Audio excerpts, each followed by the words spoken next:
ములక్కాయ పాలకూర రెడీ అయిందండి.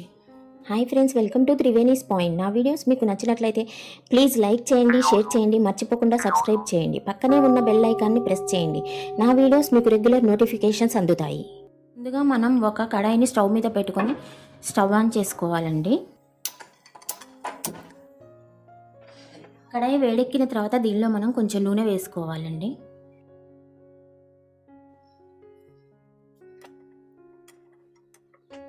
నూనె వేడైన తర్వాత దీనిలో మనం 2 ఎండుమిరపకాయలు, కొంచెం ఆవాలు, కొంచెం జీలకర్ర వేసుకోవాలండి. అలాగే కొంచెం శనగపప్పు వేసుకోవాలండి.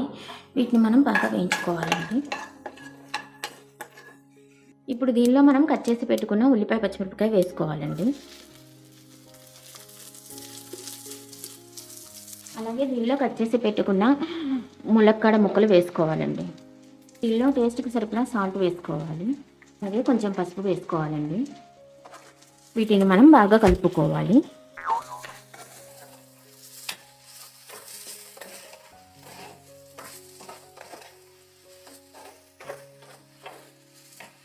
ఇప్పుడు దీని మీద మూత పెట్టి మనం బాగా మగ్గనివ్వాలండి. దీనిని మనం అప్పుడప్పుడు తిప్పుకుంటూ బాగా మగ్గనిచ్చుకోవాలండి.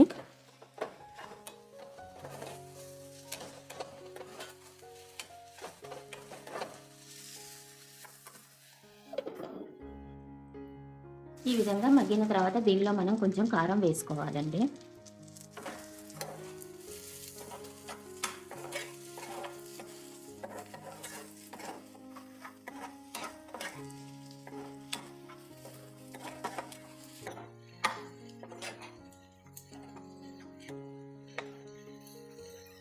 ఇప్పుడు దీనిలో మనం కొంచెం పాలు పోసుకోవాలండి. దీనిని మనం బాగా మిక్స్ చేసుకోవాలి. ఒక 2 నిమిషాల పాటు ఉడకనిచ్చి స్టవ్ ఆఫ్ చేసుకోవాలండి. ఇప్పుడు స్టవ్ ఆఫ్ చేసుకొని దీన్ని ఒక సర్వింగ్ బౌల్లో తీసుకోవాలండి.